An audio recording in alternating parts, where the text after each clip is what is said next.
Vous savez, j'espère que vous portez très bien. Aujourd'hui, donc, 4 juillet 2025.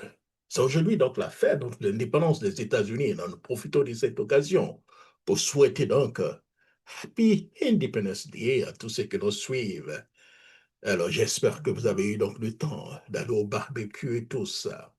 Mon billet, donc, à nos amis auditeurs et surtout les militants du PDCI-EDA et à toute la Côte d'Ivoire aux jeunes qui nous suivent dans les quatre coins du monde.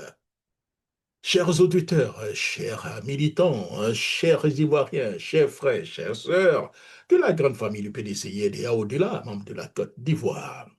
Ce soir, donc, je prends solennellement donc la parole pour partager avec vous notre indignation, notre tristesse, mais aussi notre espoir.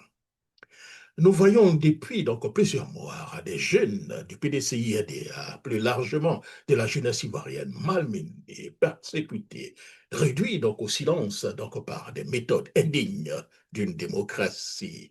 Nous avons vu le jeune Macron, Ludovic Hassel, que vous connaissez très bien sous le nom de Macron Ier, jugé à la va-vite, condamné en instant, sans réellement de justice. Nous avons vu donc Innocent Yahou arrêté pour une faute à peine visible, mais condamné au bout pour une autre chose.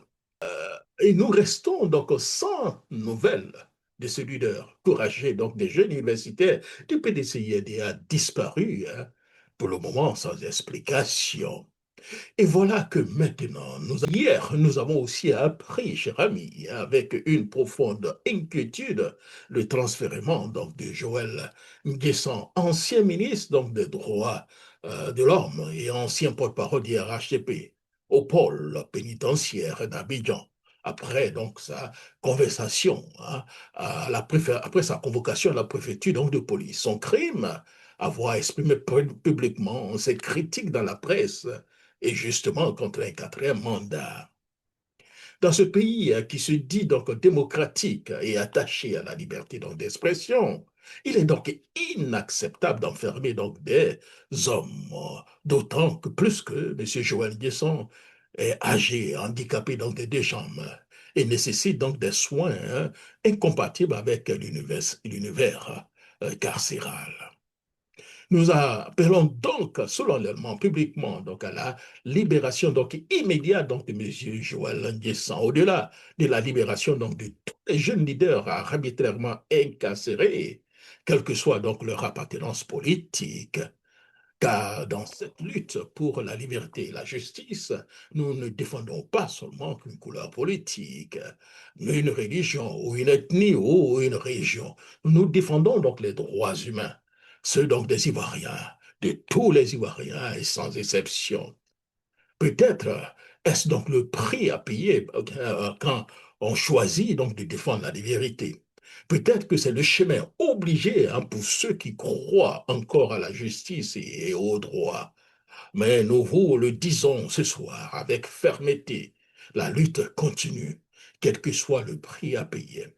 Nous dénonçons donc avec force donc ces arrestations arbitraires, ces intimidations permanentes, ces humiliations et ces tentatives de disqualification donc des jeunes Ivoiriens, simplement parce qu'ils osent parler, parce qu'ils refusent de courber l'échine face à cette ivoirophobie grandissante et à la boulimie donc d'un pouvoir qui ne sait plus donc écouter.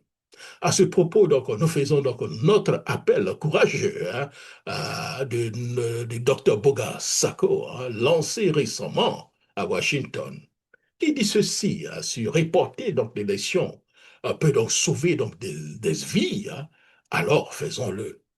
Le peuple ivoirien ne veut plus donc revivre les violences de 2010 et un report donc de 6 mois ou de quelques mois donc des élections pour réviser donc la liste électorale, apaiser donc les tensions et sauver donc les vies.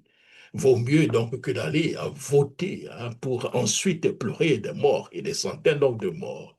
Qu'on le dise, le RDR devenu RHTP aime le passage en force. D'après eux-mêmes, si on triche, il n'aura rien. Si on vole, il n'aura rien. Si on exclut donc des leaders des autres partis politiques, il n'aura rien. Parce que nous avons l'armée, nous avons le pouvoir, nous pouvons tout faire ce que nous voulons. Nous avons le droit de vie et de mort donc sur les Ivoiriens. Mais cette fois-ci, en 2015, it's not going to happen. Ça ne sera pas aussi facile. Aujourd'hui, M. Joël Guessin, hier, donc les jeunes militants, demain, qui? Jacques Roger, Pierre ou Paul, who knows?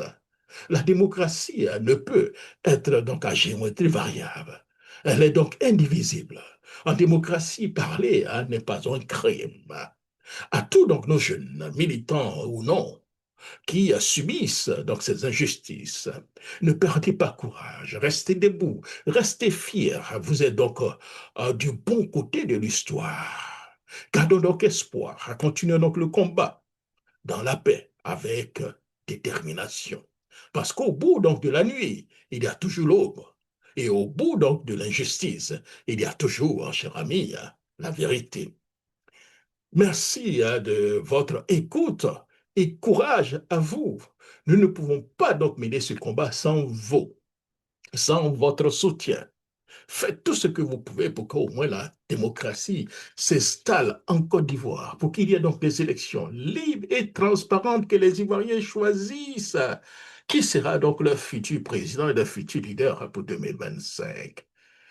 On ne peut plus laisser donc un pouvoir, ou bien M. Ouattara le seul, entouré certainement donc ceux qu'ils appellent eux-mêmes des moutons, décider donc de l'avenir donc de la Côte d'Ivoire. Il n'a pas droit à un troisième mandat. Il veut faire un quatrième mandat.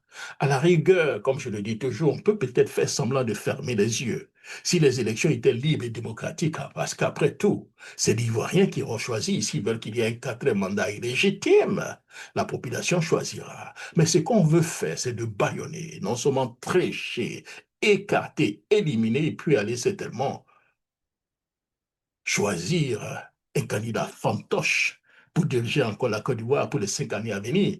Non, nous n'allons pas du tout l'accepter. C'était donc mon billet. Jacques, Roger surtout, portez-vous bien. Bonne fête.